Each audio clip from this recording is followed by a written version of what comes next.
This video sponsor by எஜுகோஸ்ட்.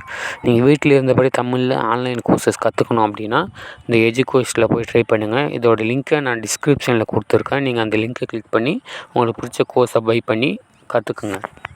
The struggle to find courses that truly speak your language, it's finally over. Welcome to EduQuest, where learning is made just for you. At EduQuest, we bring you a wide range of online courses, from career building programs to skill boosting masterclasses, all in your regional language.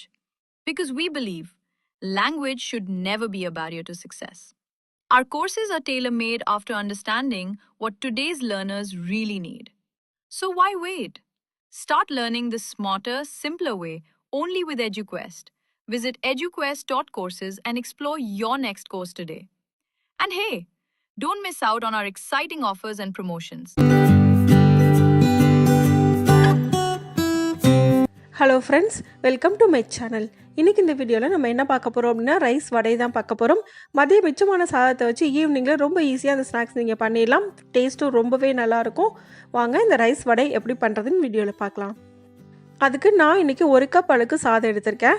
அதை மிக்சியில் போட்டு அரைக்கணும்னு அவசியம் இல்லை, கையாலையும் நல்லா மசிச்சு எடுத்துக்கோங்க. இப்போ நமக்கு ரைஸ் ரெடி ஆகிடுச்சு. இது கூட பொடியாக இருக்கிற 2 பெரிய வெங்காயம் ஆட் பண்ணுறேன். கூடவே பொடியாக இருக்கிற பச்சை மிளகா, கொஞ்சமாக கொத்தமல்லி, கருவேப்பிலை அதையும் ஆட் பண்ணிக்கோங்க. இப்போ இது கூட 1/4 கப் ரவை அப்படி இல்லைன்னா அரிசி மாவை ஆட் பண்ணிக்கோங்க. நான் இன்றைக்கி 1/4 கப் ரவை ஆட் பண்ணியிருக்கேன். கூடவே 1/4 ஸ்பூன் அளவுக்கு மஞ்சள் தூள், 1/2 ஸ்பூன் அளவுக்கு சோம்பு,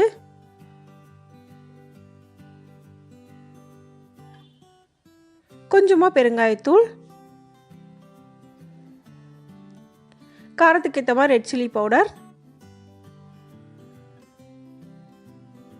தேவையான அளவுக்கு உப்பு, இது எல்லாத்தையும் சேர்த்து நல்லா மிக்ஸ் பண்ணிக்கலாம். கையாலே அழுத்தி பிசைஞ்சிக்கோங்க. வடை மாவு அளவுக்கு இருக்கணும். மிக்சியில் போட்டு அரைச்சோம் அப்படின்னா கூழ் மாதிரி ஆகிறதுக்கு சான்சஸ் இருக்குது. அதனால் கையாலே நல்லா பிசைஞ்சிக்கோங்க. இப்போ நமக்கு மாவு ரெடி ஆயிடுச்சு. இந்த அளவுக்கு நல்லா பிசைஞ்சு எடுத்தால் போதும். இப்போ இந்த மாவுலேருந்து ஒரு சின்ன சைஸ் உருண்டை எடுத்து நம்ம வடையாக தட்டி ஆயிலில் போட்டு ஃப்ரை பண்ணிக்கலாம். அடுப்பு மீடியம் ஃப்ளேமில் வச்சு குக் பண்ணிக்கோங்க. 1 by 1 எல்லா வடையும் நம்ம ஆட் பண்ணிக்கலாம். உங்களுக்கு வடை தட்டுற அளவுக்கு மாவு வரல அப்படின்னாலோ இல்லை ஆயில் அதிகமாக குடித்தாலோ இன்னும் கொஞ்சம் எக்ஸ்ட்ராவாக அரிசி மாவோ ரவையோ நீங்கள் ஆட் பண்ணி போட்டிங்க அப்படின்னா உங்களுக்கு கரெக்டாக வந்துடும். இப்போ நம்ம வடையெல்லாம் போட்டாச்சு. ஒரு சைடு நல்லா குக் ஆகட்டும். இப்போ ஒரு சைடு வந்ததுக்கப்புறமா அடுத்த பக்கம் திருப்பி போட்டுக்கலாம். அடுப்பு மீடியம் ஃப்ளேமில் வச்சு குக் பண்ணிக்கோங்க. ஹையில் வச்சிங்க அப்படின்னா உடனே கலர் சேஞ்ச் ஆயிரும். உள்ளே வந்து குக் ஆகாமல் மாவாகவே இருக்கும்.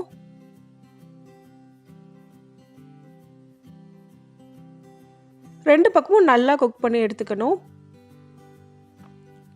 இப்போ இது நல்லா குக் ஆயிடுச்சு. இந்த அளவு குக் ஆனதுக்கப்புறமா இதை வெளியில் எடுத்துடலாம்.